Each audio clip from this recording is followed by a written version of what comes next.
ഒരു നല്ല പുതിയ ഒരാഴ്ച ദൈവം നമുക്ക് ദാനമായി തന്നു. ഈ ആഴ്ചയിൽ ജീസസ് എവരിഡേ നമ്മൾ പുതിയ ഒരു അധ്യായത്തിൽ നിന്ന്, യോഹന്നാൻ്റെ സുവിശേഷം 20-ാം അധ്യായത്തിൽ നിന്നാണ് ചിന്തിക്കാൻ പോകുന്നത്. യേശു ക്രൂശിക്കപ്പെട്ടു. അതിനുശേഷം നടന്ന ചില കാര്യങ്ങൾ, കല്ലറക്കൽ നടന്ന ചില കാര്യങ്ങളൊക്കെയാണ് യോഹന്നാൻ 20-ൽ തുടങ്ങുന്നത്. നമുക്ക് കർത്താവിനോട് കൂടുതൽ അടുക്കാൻ ഓരോ അധ്യായങ്ങളിലെ ഓരോ വാക്യങ്ങളിലൂടെ നമ്മളിങ്ങനെ കടന്നു പോവുകയാണ്. ഇത് യോഹന്നാൻ്റെ സുവിശേഷം കഴിഞ്ഞാൽ പിന്നെ ഏത് പുസ്തകമാണെന്നൊക്കെ എന്നോട് ചോദിച്ചു തുടങ്ങി. ഏതായാലും യോഹന്നാൻ്റെ സുവിശേഷത്തിലൂടെയുള്ള ഈ പഠനം നിങ്ങളുടെ ജീവിതത്തിൽ അത് വളരെയധികം ഫലം കായ്ക്കും. അതുപോലെ ഓരോ പുസ്തകങ്ങളിലൂടെ നമുക്ക് കയറി ഇറങ്ങണം. കർത്താവിൻ്റെ വലിയ മഹത്വം നമുക്ക് ഈ ദിവസങ്ങളിൽ ഈ വചനങ്ങളിലൂടെ കാണാനും പ്രാപിക്കാനും കർത്താവ് കൃപ തരട്ടെ. നമുക്ക് ഒരുമിച്ച് ചേർന്ന് യേശുവിനെ പാടി ആരാധിക്കാം.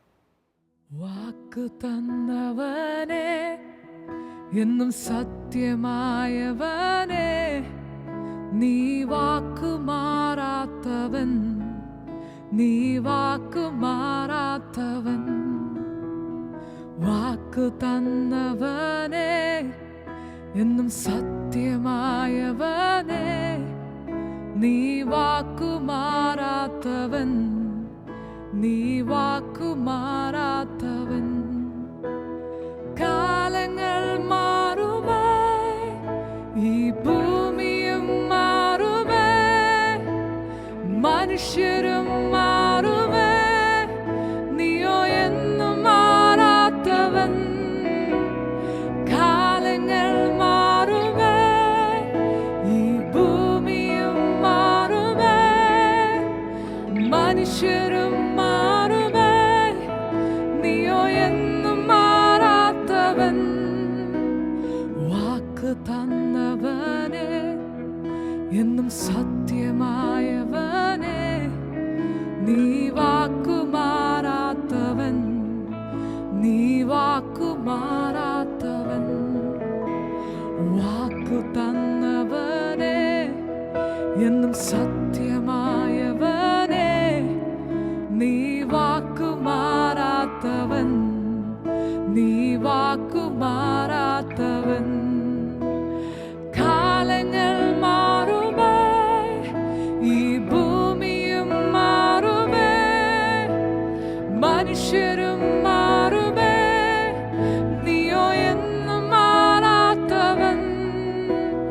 കാലങ്ങൾ മാറുമേ, ഈ ഭൂമിയും മാറുമേ, മനുഷ്യരും മാറുമേ, നീയോ എന്നും മാറാത്തവൻ. കാലങ്ങൾ മാറുമേ, ഈ ഭൂമിയും മാറുമേ, മനുഷ്യരും മാറുമേ, നീയോ എന്നും മാറാത്തവൻ. സാഹചര്യങ്ങൾ മാറും, മനുഷ്യർ മാറും, അവസ്ഥകൾ മാറും, ഇന്ന് കാണുന്ന എല്ലാം മാറും. പക്ഷെ ഒരിക്കലും മാറാത്തവൻ യേശു മാത്രം. ഒരിക്കലും മാറാത്തത് യേശുവിൻ്റെ വചനം. ചേർന്ന് പാടാമോ? കാലങ്ങൾ മാറുമേ, ഈ ഭൂമിയും മാറുമേ, മനുഷ്യരും മാറുമേ, നീയോ എന്നും മാറാത്തവൻ. കാലങ്ങൾ മാറുമേ, ഈ ഭൂമിയും മാറുമേ, മനുഷ്യരും മാറുമേ, നീയോ എന്നും മാറാത്തവൻ. കാലങ്ങൾ മാറുമേ, ഈ ഭൂമിയും മാറുമേ, മനുഷ്യരും മാറുമേ, നീയോ എന്നും മാറാത്തവൻ. വാക്കു തന്നവനെ, എന്നും സത്യമായവനെ, നീ വാക്കു മാറാത്തവൻ, നീ വാക്കു മാറാത്തവൻ. യോഹന്നാൻ്റെ സുവിശേഷം 20-ാം അധ്യായത്തിലേക്ക് ഞാൻ നിങ്ങളെ ക്ഷണിക്കുന്നു. 20, 21, 2 അധ്യായങ്ങളെ ഈ സുവിശേഷത്തിൽ ഇനി ബാക്കിയുള്ളൂ. ബാക്കിയുള്ള അധ്യായങ്ങളിലൂടെ നമ്മളെല്ലാവരും ധ്യാനിച്ചു. ഓരോ വാക്യം പോലും വിടാതെ നമ്മൾ ദൈവവചനത്തിൻ്റെ വിലപ്പെട്ട സത്യങ്ങളെ ഉൾക്കൊണ്ടവരാണ് ഞാൻ വിശ്വസിക്കുന്നു. യോഹന്നാൻ്റെ സുവിശേഷം 19 അധ്യായം വരെ തുടർമാനമായി കേട്ടവരുടെ ജീവിതം പഴയതായിരിക്കില്ല എന്ന് ഞാൻ ഉറപ്പ് തരുന്നു. കർത്താവ് ഓരോരുത്തരെയും ബലപ്പെടുത്തട്ടെ. ഇനിയും ദൈവം നിങ്ങൾക്ക് ശക്തി തരട്ടെ. 20-ാം അധ്യായത്തിൻ്റെ 1-ാം വാക്യം. ആഴ്ചവട്ടത്തിൽ 1-ാം നാൾ മഗ്ദലക്കാരി മറിയ രാവിലെ ഇരുട്ടുള്ളപ്പോൾ തന്നെ കല്ലറക്കൽ വന്നു. കല്ലറ വാതിക്കൽ നിന്ന് കല്ല് നീങ്ങിയിരിക്കുന്നത് കണ്ടു. മറിയ, മഗ്ദലക്കാരി മറിയ, ചെറുപ്പക്കാരിയായ മറിയ, കാണാൻ നല്ല സൗന്ദര്യമുള്ളൊരു മറിയ, അതിരാവിലെ ഇരുട്ടുള്ളപ്പോൾ, എനിക്ക് തോന്നുന്നു ഒരു 3 മണിയൊക്കെ കൂട്ടിക്കും, അതേ സമയത്ത് അവൾ ആ തോട്ടത്തിലെ കല്ലറയുടെ മുമ്പിൽ ചെന്നു. യേശുവിനോടുള്ള സ്നേഹം, അവൾക്ക് യേശു ഉയർക്കോ ഇല്ലയെന്നൊന്നും അതൊന്നും അവൾക്കറിയണ്ട. അവൾക്ക് യേശുവിനെ വളരെ ഇഷ്ടമാണ്, യേശുവിനെ സ്നേഹമാണ്. വാസ്തവത്തിൽ മറിയയ്ക്ക് യേശു ഉയർത്തെഴുന്നേറ്റ് സ്വർഗത്തിൽ പോകുന്നതോ മറിയെ സ്വർഗത്തിൽ കൊണ്ടുപോകുന്നതൊന്നും അല്ല വിഷയം. ഈ ഭൂമിയിൽ വെച്ച് യേശു അവളെ വിടുവിച്ചു. അത് തന്നെ അവൾക്കൊരു വലിയ കാര്യമാണ്. ഈ ഭൂമിയിൽ നല്ല ജീവിതം കൊടുത്തു, മാന്യത കൊടുത്തു. അവൾക്ക് സ്വർഗത്തിൽ പോകുക എന്നുള്ളൊരു ഉദ്ദേശമല്ല യേശുവിനെ അവൾ ശുശ്രൂഷിക്കുന്നത്. മരിച്ച് 3-ാം ദിവസം അവൾ യേശുവിൻ്റെ ശരീരത്തിൽ പൂശാനുള്ള സുഗന്ധദ്രവ്യങ്ങളുമായിട്ടാണ് വന്നിരിക്കുന്നത്. യേശുവിൻ്റെ ശരീരത്തെ ഒന്ന് ശുശ്രൂഷിക്കണം. ഡെഡ് ബോഡിയിൽ മരിച്ച് 3 ദിവസമായ അഴുത്ത ശരീരമാണ് അവളുടെ മനസ്സിൽ. ഉയർത്തെഴുന്നേറ്റ യേശു എന്ന് അവളുടെ ഉള്ളിലില്ല. അവൾ രാവിലെ അവിടെ ചെന്നു. അവൾ അത്രയും യേശുവിനെ ഹൃദയപൂർവം സ്നേഹിച്ചിരുന്നു. യേശുവിൽ നിന്ന് വലിയ പ്രതീക്ഷകൾ പിന്നീട് വെച്ചിട്ടല്ല അവൾ പോകുന്നത്. അവൾക്ക് യേശുവിനെ വേണ്ടത് ചെയ്യണം. യേശുവിന് ചെയ്യേണ്ട ശുശ്രൂഷകൾ അവൾക്ക് ചെയ്യണം. അത് അവളുടെ ഒരു ഹൃദയമാണ്. അങ്ങനെയുള്ളവർ ഇന്നും സഭകളിലുണ്ട്. വലിയ ആത്മീയമൊന്നും അറിയില്ല, വലിയ ആത്മീക മർമ്മങ്ങളും അറിയില്ല. ചിലർ സഭായോഗങ്ങളിലും മീറ്റിങ്ങുകളിൽ ഇരിക്കുമ്പോൾ ഫുൾ മർമ്മങ്ങൾ കേൾക്കുക, എഴുതിയെടുക്കുക, മർമ്മങ്ങൾ കേൾക്കുക, എഴുതിയെടുക്കുക. ഒരു കാര്യവും കർത്താവിന് വേണ്ടിയോ സഭയ്ക്ക് വേണ്ടിയോ ചെയ്യില്ല. മർമ്മങ്ങളുടെ ആൾക്കാരാണ്. എന്നാൽ ഇവൾക്ക് മർമ്മങ്ങളൊന്നും മനസ്സിലാകാറില്ല. ഇവൾക്ക് കർത്താവിന് വേണ്ടി എന്തെങ്കിലുമൊക്കെ ചെയ്യണം. മർമ്മങ്ങൾ എഴുതിയെടുക്കുന്നതൊക്കെ നല്ല കാര്യമാണ്. വെറുതെ എഴുതിയെടുക്കുക, സമയത്തിന് വരിക, കഴിയുമ്പോൾ തന്നെ പോവുക, മർമ്മം എഴുതിയെടുക്കുക. നല്ലതാണെന്ന് പറയും. ഗസ്റ്റ് വന്നാൽ പിന്നെ ലീവ് എടുത്ത് വരിക. ഇങ്ങനെയുള്ള കുറേ മർമാണികളുണ്ട്. എന്നാൽ മറിയയ്ക്ക് ഇതൊന്നും അറിയില്ല. അവളെല്ലാ മീറ്റിങ്ങിനും വരും. അവൾക്ക് പ്രത്യേകിച്ച് ഇന്ന മീറ്റിംഗ് ഒന്നൊന്നുമില്ല. ഇനി പോസ്റ്റർ കണ്ടാൽ ഇന്ന ഗസ്റ്റ് ഉണ്ടെങ്കിൽ അങ്ങനെയൊന്നുമില്ല. അവൾക്ക് യേശുവിനെ സ്നേഹമാണ്. ആര് പ്രസംഗിച്ചാലും അവൾക്കത് ഇഷ്ടമാണ്. യേശുവിനെക്കുറിച്ച് ആര് പ്രസംഗിച്ചാലും അവൾ അത് കേൾക്കാൻ വരും. അവൾക്ക് ഇന്ന ആൾ തന്നെ വേണമെന്നൊന്നും ഒരു നിർബന്ധമില്ല. അവൾ യേശുവിനെ അത്രയും സ്നേഹിച്ചിരുന്നു. അതുകൊണ്ട് അവൾ ഇരുട്ടുള്ളപ്പോൾ, ഏകദേശം വെളുപ്പിനെ ഒരു 3 മണി ആ സമയത്തൊക്കെ അവിടെ റോമൻ പട്ടാളക്കാർ, ദുഷ്ടന്മാരായ പട്ടാളക്കാർ കാവൽ നിൽക്കുന്ന ആ സ്ഥലത്തേക്ക് ഒരു സ്ത്രീക്ക് എങ്ങനെ കടന്നു ചെല്ലാൻ കഴിയും? ആരും ആ ദേശത്ത് ആ ഏരിയ കൂടി പോലും പോകത്തില്ല. കാരണം പട്ടാളത്തിൻ്റെ കാവലുള്ളൊരു സ്ഥലത്ത് ഒറ്റക്കൊരു പെൺകുട്ടി എങ്ങനെ പോകും? അവൾക്കതൊന്നും ഒരു വിഷയമല്ല. അവൾ കർത്താവിനെ അതുപോലെ സ്നേഹിച്ചത്. അതുകൊണ്ട് അവൾ അതൊന്നും കെയർ ചെയ്യുന്നില്ല. അവൾക്ക് ഒറ്റ വ്യൂവേ ഉള്ളൂ, യേശു. അവളുടെ ലക്ഷ്യം ഒന്നേ ഉള്ളൂ, യേശു. അവൾ അവിടെ ചെന്നപ്പോൾ പിന്നെ നമ്മൾ കാണുന്നത് 1-ാം വാക്യം എങ്ങനെയാണ്? കല്ലറയ്ക്കൽ ചെന്നു, കല്ലറ വാതുക്കൽ കല്ല് നീങ്ങിയിരിക്കുന്നത് കണ്ടു. അവൾ ഓടി ശീമോൻ പത്രോസിന്റെയും യേശുവിന് പ്രിയനായ മറ്റേ ശിഷ്യന്റെ അടുക്കൽ ചെന്നു. കർത്താവിനെ കല്ലറയിൽ നിന്ന് എടുത്തുകൊണ്ടുപോയി അവനെ എവിടെ വെച്ചു എന്ന് ഞങ്ങൾ അറിയുന്നില്ല എന്ന് അവരോട് പറഞ്ഞു. ഞങ്ങൾ, അപ്പോൾ മറിയയുടെ കൂടെ വേറെ ആരൊക്കെ അവിടെ ചെന്നിട്ടുണ്ട്. മറിയ പലരെയും വിളിച്ചിട്ടുണ്ട്. അവൾ പലരെയും കൂട്ടി. കർത്താവിനെ ആരോ എടുത്തുകൊണ്ട് പോയി. കർത്താവ് ഉയർത്തെഴുന്നേറ്റു എന്നുള്ളതൊന്നും ഇവർക്ക് മനസ്സിലാകാറില്ല. ഇങ്ങനെ കുറേ പേര് എല്ലാ സഭകളിലും ഉണ്ടാവും. രക്ഷിക്കപ്പെട്ടതാണ്, സ്നാനപ്പെട്ടതാണ്, പരിശുദ്ധാത്മാവിനെ പ്രാപിച്ചതാണ്. ഇവർക്ക് വലിയ മർമ്മമൊന്നും പിടികിട്ടില്ല.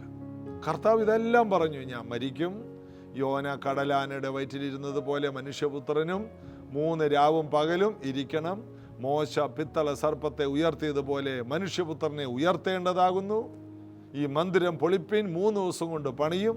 ഇതെല്ലാം കേട്ടപ്പോൾ ഹല്ലേലൂയ പറഞ്ഞവരുടെ കൂട്ടത്തിലുള്ളതാണ് മറിയ. എന്നാൽ ഇതൊന്നും മറിയയ്ക്ക് വെളിപ്പാടായി തീർന്നില്ല. മറിയയ്ക്ക് ഇതെല്ലാം ആ സമയത്ത് ഒരു ഓർമ്മയായിരുന്നു. ആ സമയത്ത് ആ താളത്തിൽ എല്ലാവരും കൈയടിച്ച കൂട്ടത്തിൽ കൈയടിച്ച ആളാണ്. എന്നാൽ ഇതൊന്നും ഹൃദയത്തിൽ ഇരിക്കുന്നില്ല. ഇന്നും പലരുടെയും വിഷയം അതാണ്. വചനം നന്നായിട്ട് കേൾക്കുന്നുണ്ട്, ഇതൊന്നും ഹൃദയത്തിൽ ഇരിക്കുന്നില്ല. എങ്കിലും ഇവൾക്കൊരു ശുശ്രൂഷയുടെ വിളിയുണ്ട്. ഇവൾക്ക് കർത്താവിൻ്റെ ബോഡിയെ വേണം. അതാണ് പത്രോസിനോടും യോഹന്നാനോടും ചെന്ന് പറയുന്നത്, കർത്താവിനെ കല്ലറയിൽ നിന്ന് എടുത്തുകൊണ്ടുപോയി അവനെ എവിടെ വെച്ചു എന്ന് ഞങ്ങൾ അറിയുന്നില്ല. ഞങ്ങൾക്ക് അവൻ്റെ ബോഡി വേണം. ഇതാണ് അവരുടെ ആഗ്രഹം. യേശു ഉയർത്താലും ഉയർത്തില്ലെങ്കിലും അവർക്ക് യേശുവിനോട് ഇഷ്ടമാണ്. നമുക്ക് യേശുവിനോടുള്ള സ്നേഹവും ബഹുമാനവും, യേശു മരിച്ചു 3-ാം ദിവസം ഉയർത്തെഴുന്നേറ്റതാണെങ്കിൽ മറിയക്കിത് ഉയർപ്പൊന്നൊരു വിഷയമല്ല. ഉയർക്കാതെ തന്നെ മറിയയ്ക്ക് കർത്താവിനെ വളരെയധികം ഇഷ്ടമാണ്. അവൾക്ക് വേണ്ടി ചെയ്തത് 7 ഭൂതങ്ങൾ പിടിച്ച അവളുടെ ശരീരത്തെ അവൾ നശിപ്പിച്ചിരുന്നു. അവളുടെ ജീവിതം നാശമായിരുന്നു. പാപിനിയായ ഒരു സ്ത്രീയായിരുന്നു. എന്നാൽ യേശു അവളുടെ ജീവിതത്തിലേക്ക് വന്നതോടുകൂടി, യേശു മുഖാന്തരം അവൾക്കുണ്ടായ മാറ്റം, അവളുടെ ജീവിതം അർത്ഥസമ്പുഷ്ടമായി മാറി. അതുകൊണ്ട് അവൾക്ക് ഇനി മരണത്തിനപ്പുറം എന്തെങ്കിലും കിട്ടിയാലോ എന്നുള്ള ഒരു വിഷയമൊന്നും അവൾക്കില്ല. എനിക്ക് ഈ ഭൂമിയിൽ ഇത്രയും ഉയർച്ചകൾ തന്ന ദൈവം, വ്യത്യാസം തന്ന ദൈവം, സമാധാനം തന്ന ദൈവം, പാപങ്ങൾ മോചിച്ച് തന്ന ദൈവപുത്രൻ, ആ ദൈവപുത്രനെ എനിക്ക് ശുശ്രൂഷിക്കണം. ഉയർക്കുകയോ ഉയർക്കാതിരിക്കുകയോ ഇതൊന്നും അവൾക്ക് വിഷയമേ അല്ല. ഇതുപോലെ കർത്താവിനെ സ്നേഹിക്കുന്ന എത്ര പേരുണ്ട്. നാം യേശു ഉയർത്തെഴുന്നേറ്റത് കൊണ്ടാണ് കർത്താവിനെ ബഹുമാനത്തോടെ, ഞങ്ങൾക്ക് മരണത്തിനപ്പുറം ഒരു ഉയർപ്പുണ്ടല്ലോ. ഇവൾക്ക് ഇതൊന്നും ഒരു ചിന്തയില്ല, ഇവൾക്ക് ഇതൊന്നും മനസ്സിലാകാറില്ല. എന്നാൽ ഇവൾക്ക് പത്രോസിനോടും യോഹന്നാനോടും പറയാനുള്ളത്, കർത്താവിനെ ആരും എടുത്തുകൊണ്ട് പോയി, അത് എവിടെയാണെന്ന് ഞങ്ങൾ അറിയുന്നില്ല. അതിൻ്റെ അർത്ഥം കർത്താവിനെ ഒന്ന് കിട്ടണം, കർത്താവിൻ്റെ ബോഡി ഒന്ന് കിട്ടണം. ഇതിനു വേണ്ടി ഇവൾ ഇറങ്ങിത്തിരിച്ചിരിക്കുകയാണ്. അങ്ങനെ അതുകൊണ്ട് പത്രോസും മറ്റേ ശിഷ്യനും പുറപ്പെട്ട് കല്ലറക്കൽ ചെന്നു. ഇരുവരും ഒന്നിച്ചോടി. മറ്റേ ശിഷ്യൻ പത്രോസിനേക്കാൾ വേഗത്തിൽ ഓടി ആദ്യം കല്ലറക്കലെത്തി. കുനിഞ്ഞു നോക്കി ശീലകൾ കിടക്കുന്നത് കണ്ടു, അകത്ത് കടന്നില്ലാതാനും. അവൻ്റെ പിന്നാലെ ശീമോൻ പത്രോസും വന്ന് കല്ലറയിൽ കടന്നു. ശീലകൾ കിടക്കുന്ന അവൻ്റെ തലയിൽ ചുറ്റിയിരിക്കുന്ന റൂമാൽ ശീലകളോടുകൂടെ കിടക്കാതെ വേറിട്ട് ഒരിടത്ത് ചുരുട്ടി വച്ചിരിക്കുന്നതും കണ്ടു. ആദ്യം കല്ലറക്കലെത്തിയ മറ്റേ ശിഷ്യനെ അപ്പോൾ അകത്ത് എന്ന് കണ്ടു വിശ്വസിച്ചു. ഇവരെല്ലാം കണ്ട് വിശ്വസിച്ചു. എന്താണ് കണ്ടു വിശ്വസിച്ചത്? അവൻ മരിച്ചവന് ഉയർത്തെഴുന്നേൽക്കേണ്ടതാകുന്നു എന്ന തിരുവെഴുത്ത് അവർ വിശ്വസിച്ചു. അപ്പോഴാണ് അവരത് വിശ്വസിച്ചത്. യേശു ഉയർത്തെഴുന്നേറ്റു. ഇത് കഴിഞ്ഞാൽ അടുത്ത വാക്യം നോക്കിക്കോ. അങ്ങനെ അവർ വീട്ടിലേക്ക് മടങ്ങിപ്പോയി.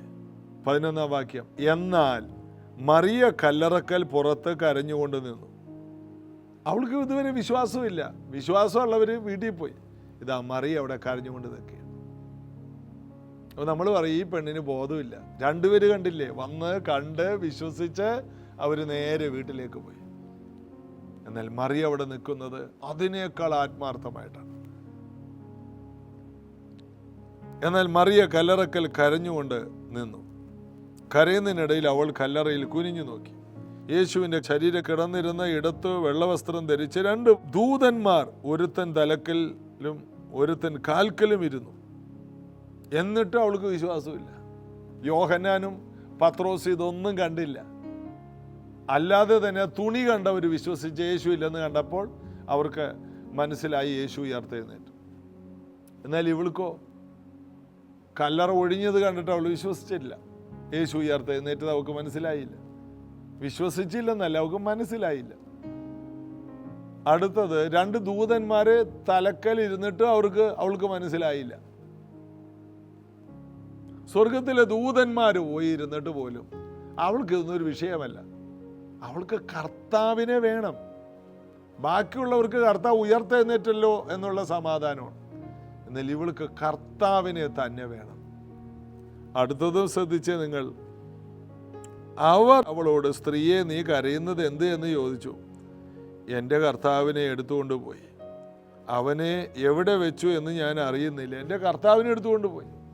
എനിക്ക് എൻ്റെ കർത്താവിനെ വേണം. എന്തൊരു ഇൻറ്റിമസിയാണ് നമ്മളവിടെ കാണുന്നത്, ആത്മാർത്ഥത. പത്രോസ് യോഹന്നാനും ഒന്നും ഈ മഗ്ദല മറിയയുടെ ഒപ്പം നിൽക്കില്ലെന്നാണ് എനിക്ക് മനസ്സിലായത്. അവരെല്ലാം വിശ്വസിച്ചു, വീട്ടിലേക്ക് പോയി. അടുത്ത കാര്യമൊന്നും അവർക്ക് വിഷയമില്ല. എന്നാൽ ഇവർക്ക് വലിയ വചന വെളിപ്പാടൊന്നുമില്ല. വലിയ അവർക്ക് വിശ്വാസമാണ്, സ്നേഹമാണ്. എന്നാൽ കർത്താവ് ഉയർത്തെഴുന്നേറ്റു എന്ന് വിശ്വസിച്ചില്ല. ഒരാൾ രക്ഷിക്കപ്പെടണമെങ്കിൽ മരിച്ചവരിൽ നിന്ന് യേശു ഉയർത്തെഴുന്നേറ്റു എന്ന് വിശ്വസിക്കണം. ഇവൾക്ക് ഇതൊന്നും അറിയില്ല. അവൾ കരഞ്ഞുകൊണ്ട് നിൽക്കുകയാണ്. അവൾക്ക് യേശുവിൻ്റെ ശരീരത്തിൽ കുറേ ശുശ്രൂഷകൾ ചെയ്ത് യേശുവിനെ അടക്കണം. അതാണ് അവളുടെ അകത്ത്. അതാണ് ഇപ്പം ഈ ദൂതന്മാരെ കണ്ടിട്ട്, ദൂതന്മാർ സംസാരിച്ചിട്ട് പോലും അവൾക്കൊന്നും ഫീൽ ചെയ്യുന്നില്ല. ഇത് പറഞ്ഞിട്ട് അവൾ പിന്നോക്കം തിരിഞ്ഞു യേശു നിൽക്കുന്നത് കണ്ടു. യേശു എന്ന് അറിഞ്ഞില്ല താനും. കാലിക്കല്ലറ കണ്ടു, ദൂതന്മാരിയ്ക്കുന്നത് കണ്ടു, ദൂതന്മാർ സംസാരിച്ചു. ഇപ്പോഴിതാ യേശു സംസാരിക്കുക. യേശു അവളോട്, സ്ത്രീയെ, നീ കരയുന്നത് എന്ത്? ആരെ തിരയുന്നു എന്ന് ചോദിച്ചു. അവൻ തോട്ടക്കാരനെന്ന് നിരൂപിച്ചിട്ട് അവൾ, യജമാനനെ, നീ അവനെ എടുത്തുകൊണ്ട് പോയെങ്കിൽ അവനെ എവിടെ വെച്ചു എന്ന് പറഞ്ഞു തരിക, ഞാൻ അവനെ എടുത്തുകൊണ്ട് പോയിക്കൊള്ളാം എന്ന് പറഞ്ഞു. യേശു അവളോട്, മറിയേ എന്ന് വിളിച്ചു. അവൾ തിരിഞ്ഞ് എബ്രായ ഭാഷയിൽ റബ്ബൂനി എന്ന്, അതിന് ഗുരു എന്ന അർത്ഥം. യേശു അവളോട്, എന്നെ തൊടരുത്, ഞാൻ ഇതുവരെ പിതാവിൻ്റെ അടുക്കൽ കയറിപ്പോയിട്ടില്ല. എങ്കിലും നീ എൻ്റെ സഹോദരന്മാരുടെ അടുക്കൽ ചെന്ന്, എൻ്റെ പിതാവും നിങ്ങളുടെ പിതാവും, എൻ്റെ ദൈവവും നിങ്ങളുടെ ദൈവവുമായവൻ്റെ അടുക്കൽ ഞാൻ കയറിപ്പോകുന്നു എന്ന് പറയും. ആദ്യമായിട്ട് ഒരു സ്ത്രീക്കാണ് പ്രത്യക്ഷനായത്. പത്രോസിനല്ല, യോഹന്നാനല്ല, ഒരു സ്ത്രീക്ക്. വേണമെങ്കിൽ യേശുവിനോ, ഞാൻ ഇത്രയും പഠിപ്പിച്ചിട്ടും മനസ്സിലാകാത്ത വിവരം കേട്ട ഒരു പെണ്ണിനെ ഞാൻ എന്തിനു പ്രത്യക്ഷനാകണം? ഞാൻ ശലോമോനേക്കാൾ വലിയവനാണ്. ഇവക്കൊക്കെ പ്രത്യക്ഷപ്പെടേണ്ട വല്ല ആവശ്യമുണ്ട്? ഇല്ല. അവൾക്ക് വലിയ വെളിപ്പാടുകളില്ലെങ്കിലും, ഉയർപ്പിനെ കുറിച്ച് അറിയില്ലെങ്കിലും, അവൾക്ക് യേശുവിനോട് സ്നേഹമാണ്. സ്നേഹത്തിൻ്റെ മുമ്പിൽ കർത്താവ് നിന്നുപോകും. അതാണ് അവൾ യേശുവിനെ മറ്റെല്ലാവരേക്കാൾ അധികം സ്നേഹിച്ചു. ഒരു സ്വാർത്ഥതയും ഇല്ലാതെ യേശുവിൻ്റെ ശരീരത്തിന് ശുശ്രൂഷ ചെയ്യാൻ അവൾക്ക് മനസ്സാണ്. ഇതാണ് സഭ. യേശുവിൻ്റെ ശരീരമാകുന്ന സഭയ്ക്ക് സ്വാർത്ഥതയില്ലാതെ, വലിയ വെളിപ്പാടുകളൊന്നുമില്ലെങ്കിലും യേശുവിൻ്റെ ശരീരമാകുന്ന സഭ ഇന്ന് ഭൂമിയിലുണ്ട്. നമ്മളെല്ലാം ശരീരത്തിൻ്റെ ഓരോ അവയവങ്ങളാണ്. തമ്മിൽ ശുശ്രൂഷ ചെയ്യുമ്പോൾ നമ്മൾ യേശുവിൻ്റെ ശരീരത്തിനാണ് ശുശ്രൂഷ ചെയ്യുന്നത്. മറിയക്ക് ലഭിച്ചതിനേക്കാൾ വലിയ ചാൻസ് ജീവനുള്ള ദൈവപുത്രൻ്റെ ശരീരം, സൂപ്പർ നാച്ചുറൽ ബോഡി, ആ ബോഡിക്ക് ശുശ്രൂഷ ചെയ്യാൻ നമുക്ക് അവസരമുണ്ട്. മറിയക്ക് ആ ശുശ്രൂഷ ചെയ്യാൻ കഴിഞ്ഞില്ല എങ്കിലും യേശു അതിനെ അംഗീകരിച്ചു. ഇതുപോലെ യേശുവിൻ്റെ അടുക്കൽ വരുന്നവർ യേശുവിനെ വിശ്വസിക്കുക മാത്രമല്ല, യേശുവിനെ ഹൃദയപൂർവ്വം സ്നേഹിക്കണം എന്ന് യേശു ആഗ്രഹിക്കുന്നു. പിന്നത്തെ അധ്യായത്തിൽ പത്രോസിനോട് അതൊക്കെ കർത്താവ് ചോദിക്കുന്നു. ഇവരിൽ അധികമായിട്ട് നീ എന്നെ സ്നേഹിക്കുന്നു, ഇവരിൽ അധികമായിട്ട്. കാരണം മഗ്ദലക്കാരി മറിയൊക്കെ അവിടെ ഇരിപ്പുണ്ട്. അതിലും കൂടുതൽ നീ എന്നെ സ്നേഹിക്കണം. കാരണം നിന്നേക്കാൾ കൂടുതൽ സ്നേഹിക്കുന്നവരൊക്കെ ഈ കൂട്ടത്തിലുണ്ട്, ഇവരിൽ അധികമായി. അപ്പോൾ സ്നേഹമാണ് ഏറ്റവും ശക്തിയേറിയ ആയുധം. അതുകൊണ്ടാണ് 1 കൊരിന്ത്യർ 13 അധ്യായത്തിൽ 1 കൊരിന്ത്യർ 12 1 കൊരിന്ത്യർ 14 കൃപാവരങ്ങളെ കുറിച്ചാണ് പറയുന്നത്. എന്നാൽ 1 കൊരിന്ത്യർ 13 പറയുന്നു, എന്നാൽ അതിശ്രേഷ്ഠമായ ഒരു മാർഗത്തെക്കുറിച്ച് ഞാൻ നിങ്ങളോട് പറയാം. വരങ്ങൾ നിന്നു പോകും, സ്നേഹം ഒരു നാളും ഉതിർന്നു പോകില്ല, നിലനിൽക്കുന്നത് ഞാൻ നിങ്ങൾക്ക് കാണിച്ചു തരാം. അപ്പോൾ ഏറ്റവും നിലനിൽക്കുന്നതും ദൈവം ഏറ്റവും മൂല്യമായി കരുതുന്നതും സ്നേഹമാണ്. അതുകൊണ്ടാണ് മറിയക്ക് പ്രത്യക്ഷനായത്. മാത്രമല്ല, മറിയ യേശുവിനെ കയറി പിടിക്കാൻ നോക്കി, കെട്ടിപ്പിടിക്കാൻ നോക്കി. യേശു പറഞ്ഞു, എന്നെ ഇപ്പോൾ തുടരുത്, ഞാൻ കയറിപ്പോകേണ്ടിടത്ത് കയറിപ്പോയിട്ടില്ല. പോകുന്ന വഴിയിലാണ് യേശു വലിയൊരു ദൗത്യം മാറ്റിവെച്ചിട്ട് ബദ്ധന്മാരെ പിടിച്ചുകൊണ്ട് ഉയരത്തിലോട്ട് പോകുന്ന വഴി അവരെ അവിടെ നിർത്തിയിട്ട് മറിയുടെ അടുക്കൽ യേശു വന്നു. യേശുവിൻ്റെ പല പ്രോഗ്രാമുകളും മാറ്റിവെച്ചിട്ട് മറിയുടെ അടുക്കൽ. ഇതുപോലെ നാം കർത്താവിനെ ഹൃദയപൂർവ്വം സ്നേഹിച്ച്, കർത്താവിൻ്റെ സഭയെ സ്നേഹിച്ച്, ചെയ്യാൻ കഴിയുന്നതെല്ലാം ബെസ്റ്റായിട്ട് ചെയ്യുക. കർത്താവ് അനുഗ്രഹിക്കും. പ്രാർത്ഥിക്കാം. യേശുവേ, അധികമൊന്നും വചനം മനസ്സിലായില്ലെങ്കിലും, അധികം ആഴങ്ങളൊന്നും കിട്ടിയില്ലെങ്കിലും, പോയിന്റുകളൊന്നും അറിയില്ലെങ്കിലും, കർത്താവിനോടുള്ള ആഴമായ ഒരു സ്നേഹത്തിൽ ഒരു സ്നേഹബന്ധം സ്ഥാപിച്ച് മറിയെ പോലെ ജീവിപ്പാൻ ഞങ്ങൾക്കൊരു പ്രത്യേക കൃപ തരണേ. സ്വാർത്ഥതയില്ലാതെ, ഒന്നും പ്രതീക്ഷിക്കാതെ, കർത്താവിൽ നിന്ന് ഒന്നും പ്രതീക്ഷിക്കാതെ കർത്താവിന് വേണ്ടി ചെലവഴിക്കുന്ന ഒരു മറിയയായി ഞങ്ങളെയും ഉപയോഗിക്കണമേ. ഇത് കേൾക്കുന്ന എല്ലാവർക്കും ഈ പുതിയ ആഴ്ചയുടെ ആരംഭം മുതൽ അങ്ങനെ ഒരു കൃപയുണ്ടാകണം. സ്വാർത്ഥതയില്ലാതെ കർത്താവിൻ്റെ ശുശ്രൂഷകൾ ചെയ്യുവാൻ, വേല ചെയ്യുവാൻ ഞങ്ങളെ പ്രാപ്തരാക്കണം. യേശുവിൻ്റെ നാമത്തിൽ അങ്ങനെ സംഭവിക്കട്ടെ. കേൾക്കുന്നവർക്കെല്ലാം യേശുവിൻ്റെ നാമത്തിൽ വിടുതലുകൾ ഉണ്ടാകട്ടെ. സൗഖ്യവും സ്വസ്ഥതയും സമാധാനവും ഈ മക്കളുടെ മേൽ വരട്ടെ, യേശുവിൻ നാമത്തിൽ. ആമേൻ. കർത്താവിൽ നമുക്ക് ഒരുമിച്ച് ആശ്രയിക്കാം, കർത്താവിൽ ബലപ്പെടാം. നാളെ ഇതേ സമയത്ത് ഒരുമിച്ച് കാണാം. God bless you.